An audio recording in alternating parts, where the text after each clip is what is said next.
Meet the new apex predator guerrilla 450 new launched. Royal Enfield কিন্তু 31 মার্চ already গরিলার apex model launch করে দিয়েছে। বন্ধুরা, এই ভিডিওতে আমি এই গাড়িটার কিছু ইনফরমেশান আপনাদেরকে দেবো। বাকি ডিটেলস যদি আপনারা জানতে চান তো অ্যাজ এ শোরুমে এসে গাড়িটা যখন বুক করবেন তখন কিন্তু পুরো ডিটেলস আপনারা পেয়ে যাবেন। কিছু ইনফরমেশান দিয়ে দিই, যেমন আপনারা যে সিটটা দেখতে পেলেন, সিটটা কিন্তু যে সিঙ্গেল সিটার নয়, কিন্তু ওই সিটের পিছনে ওটা জাস্ট অ্যাজ এ কভার করা রয়েছে। ওটা কিন্তু কভারটা খুলে কিন্তু অ্যাজ এ পিলিয়ান ওখানে বসতে পারবে।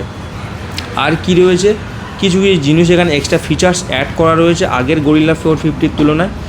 আপনারা এখানে দেখতে পাবেন এই যে পিছনের যে নাম্বার প্লেটের জায়গাটা কিন্তু ওখানে কিন্তু লাইট দিয়ে কভার করা রয়েছে। রাতের অন্ধকারে কিন্তু আপনার নাম্বার প্লেটটা পুরোপুরি কিন্তু ক্লিয়ার ভিউ দেখা যাবে। হ্যাঁ, আর যদি এই গাড়িটা সম্বন্ধে বা গাড়িটা যদি আপনি বুক করতে চান বা বাই করতে চান, তাহলে আমাদের এই রুবি বাইপাস যে আদিত্য মোটরস রয়েছে, আদিত্য মোটরসে কিন্তু আপনারা এসে এই গাড়িটা সম্বন্ধে পুরো ডিটেলস আপনারা পেয়ে যাবেন আর গাড়িটা বুকও করতে পারবেন। আর যদি কেউ ক্যাশে নিতে চান তো এখানে আপনারা এসে পুরোপুরি ক্যাশ দিয়ে গাড়িটা বুক করছেন।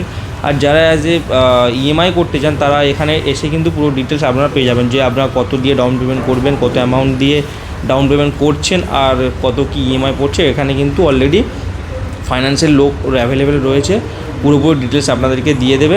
আর অ্যাপেক্স মডেলে কিন্তু আপনারা অনেক কালার পেয়ে যাচ্ছেন, এখানে রয়েছে অ্যাপেক্স রেড রয়েছে এটা, আর কি পাবেন অ্যাপেক্স ব্ল্যাক পাচ্ছেন, আর অ্যাপেক্স গ্রিন রয়েছে, আর টুইলাইট ব্লু রয়েছে, আরও অনেক কিছু কালার রয়েছে। যতটুকু আমার কাছে ইনফরমেশান রয়েছে ততটুকু আমি দিলাম।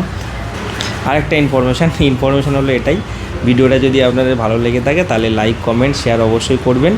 আর যদি নতুন হয়ে থাকেন তাহলে চ্যানেলটাকে একটু সাবস্ক্রাইব করে দেবেন। Thank you.